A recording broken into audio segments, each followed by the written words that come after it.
এটা কি বলো তো বন্ধুরা? এটা হচ্ছে ফুচকার জলটা, পানিপুরির পানিটা বানাচ্ছি। এটা তেঁতুল জল দিয়ে নয়, এটা হচ্ছে কাঁচা আম দিয়ে।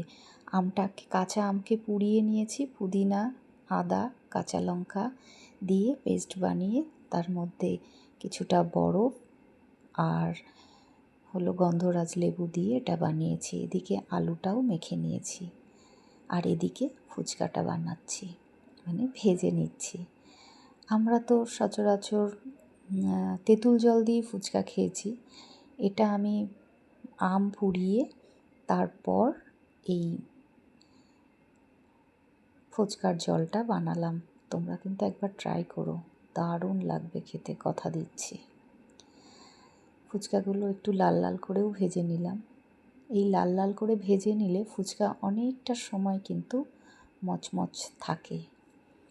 আর দেখো, কিছু হালকা করেও ভেজে নিয়েছি। আর এই ফুচকাগুলো ভাজলে না, অল্প তেলেই কিন্তু অনেক ফুচকা ভাজা হয়, বেশি তেল লাগে না। দেখো ফুচকাগুলো কি বড় বড় হচ্ছে। এই যে অনেকগুলো ফুচকা ভেজে নিয়েছি। এই ফুচকাগুলো একটু হালকা করে ভেজেছি। আমার হালকা ফুচকা খেতেই ভালো লাগে, মানে কড়া ভাজাটা ঠিক একটা ভালো লাগে না। সব রকমই মিলিয়ে মিশিয়ে ভেজে নিয়েছি। এই যে দেখো, তারপরে একটা গ্লাসে আমের জল নিয়েছি আর একটা গ্লাসে তেঁতুল জল নিয়েছি। দেখো, আর সব কটা ফুচকায় আলু ভরে নিয়েছি।